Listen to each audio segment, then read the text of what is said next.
அனைவருக்கும் வணக்கம். இந்த கேள்வி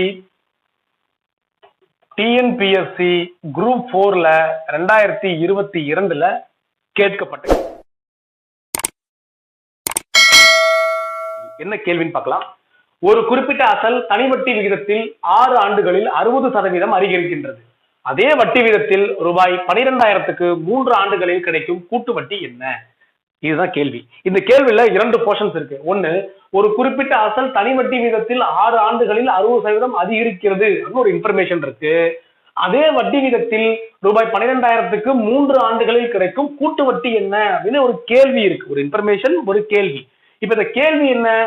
அதே வட்டி விகிதத்தில் 12,000க்கு 3 வருஷத்துக்கு கிடைக்கக்கூடிய கூட்டு வட்டி என்னன்னு கேட்கிறாங்க. அப்ப நமக்கு வட்டி வீதம் மட்டும் தெரிஞ்சா போதும். இப்போ அசல் இருக்கு, ஆண்டு இருக்கு, கூட்டு வட்டி போட்டுடலாம்.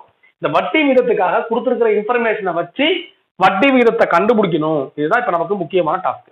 இப்ப பாருங்க, ஒரு குறிப்பிட்ட அசல் அப்படின்னு அவங்க கொடுத்ததால நான் அசலை 100 ரூபான்னு எடுத்துக்கிறேன். சரியா? தனி வட்டி வீதம் அப்படிங்கிறதால தனி வட்டி simple interest equal to PNR/100 அப்படின்னு போட்டுக்கிறோம். ரேட் ஆஃப் இன்ட்ரெஸ்ட் நமக்கு தெரியாது. Rate of interest equal to தெரியாது இல்லையா? அப்ப நான் அதை என்ன பண்றேன், 6னே வச்சுக்கிறேன். 6% அப்படியே வச்சுக்கிறேன். இப்ப நம்ம இங்க கொடுத்துருக்கிறத வச்சுக்கிட்டு நம்ம ஒரு இன்ஃபர்மேஷன் போட போறோம். n ஈக்குவல் டு 6 ஆண்டுகள். இப்ப பாருங்க, இப்போ PNR/100 ஈக்குவல் டு அசல் 100 ரூபாய், வட்டி வீதம் தெரியாது 6/100 அப்படியே வச்சுக்கிறோம், பெருக்கல் ஆண்டுகள் எவ்வளோ 6 ஆண்டுகள் ஈக்குவல் டு, இப்ப நல்லா கவனிங்க, இங்கதான் நம்ம முக்கியமான விஷயம், 60% அதிகரிக்குதுன்னு சொல்றாங்க. இப்ப நம்ம 100 ரூபாய் அசல் எடுத்திருக்கோம். அப்ப 100 ரூபாய்க்கு 60%ங்கிறது எவ்வளோ? 60 ரூபாய். கரெக்டா? 100 ரூபாய்க்கு 60%ங்கிறது 60 ரூபாய்.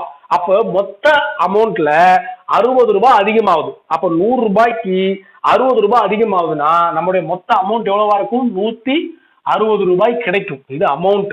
அப்போ சிம்பிள் இன்ட்ரெஸ்ட் மட்டும் எவ்வளவு கிடைக்கும்? அது வந்து அசல் எடுத்துருங்க. அசல் எவ்வளவு நம்ம எடுத்திருக்கோம்? 100 ரூபாய் எடுத்திருக்கோம். அப்ப அசல் எடுத்துட்டோம்னா 60 ரூபாய் இன்ட்ரெஸ்ட் கிடைச்சிருக்கு அப்படின்னு அர்த்தம். 60% அதிகமாகுதுன்னா 60 ரூபாய் இன்ட்ரெஸ்ட் கிடைச்சிருக்குன்னு அர்த்தம். இப்ப பாருங்க, 60 ரூபாய் கிடைச்சிருக்கா? இப்ப இதை வச்சுக்கிட்டு ஆர் எவ்வளவுன்னு கண்டுபிடிச்சிடலாம்.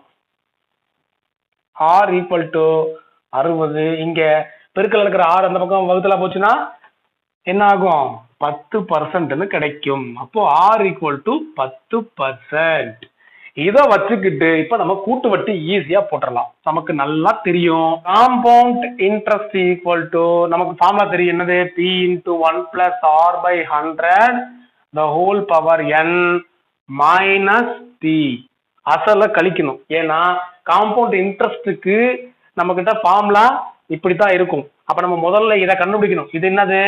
Compound amount. இந்த அமௌண்ட்ல இருந்து அசல கழிச்சிட்டோம்னா நமக்கு இன்ட்ரெஸ்ட் கிடைக்கும். அப்போ P × 1 + R/100 the whole power n. இது வந்து காம்பவுண்ட் அமௌண்ட். முதல்ல இதை போட்டுடலாமா? அசல் எவ்வளவு பாருங்க, 12,000 ரூபாய். ஸோ 12,000 பெருக்கல் 1 + R எவ்வளவு கண்டுபிடிச்சிருக்கோம்? 10/100 ஹோல் பவர் 3 வருடங்களுக்கு. இப்ப போடுங்க, 12,000 பெருக்கல், கீழே 1 இருக்கிறதா அர்த்தம், பிளஸ் இருந்ததுன்னா கிராஸ் மல்டிப்ளை பண்ணிக்கலாம். 100 பெருக்கல் 1 100 பிளஸ் 10 110/100. 1 பெருக்கல் 100 100. இப்போ ஹோல் பவர் 3ங்கிறதால 3 டைம்ஸ் எழுதிக்கோங்க. போட்டுடலாமா? இப்போ இது ஈஸி. இங்க பாருங்க, இந்த 3 ஜீரோவுக்கு இங்க இருக்கிற 3 ஜீரோவை அடிச்சிடலாம். அடுத்தது இந்த ஒரு ஜீரோக்கு இந்த ஒரு ஜீரோ, இந்த ஒரு ஜீரோக்கு இந்த ஒரு ஜீரோ, இந்த ஒரு ஜீரோக்கு இந்த ஒரு ஜீரோ. அப்ப கீழே ஃபுல்லா காலி. மேல பாருங்க, 12 பெருக்கல் 11 பெருக்கல் 11 பெருக்கல் 11. இதை பெருக்கணும் என்ன வரும்? 12 பெருக்கல் 11 கியூப். அப்போ 1331. நீங்க பெருக்கி வேணாலும் போடுங்க. Equal to 12. இது அப்படியே பெருக்கினா என்ன வரும்? பெருக்கி பாருங்க, நீங்க பெருக்கி பாருங்க. பெருக்கினா என்ன வந்துடும்? 15,972 அப்படின்னு விடை கிடைக்கும். சரியா? இது வந்து காம்பவுண்ட் அமௌண்ட். இப்ப இதுல இருந்து அசலை கழிக்கணும். அசல் எவ்வளவு? 15,972ல இருந்து அசல் 12,000 கழிச்சோம்னா மீதி 3,972 கிடைக்கும். நம்முடைய ஆன்சர் எங்க இருக்கு? ரைட், சி தான் ஆன்சர். இது புரியும் இல்லையா? இந்த மாதிரி கணக்குகளை நீங்க தெரிஞ்சுக்கணும்னா சேனலை சப்ஸ்கிரைப் பண்ணுங்க. உங்களுக்கு ஏதாவது சந்தேகம் இருந்துச்சுன்னா கமெண்ட் பண்ணுங்க.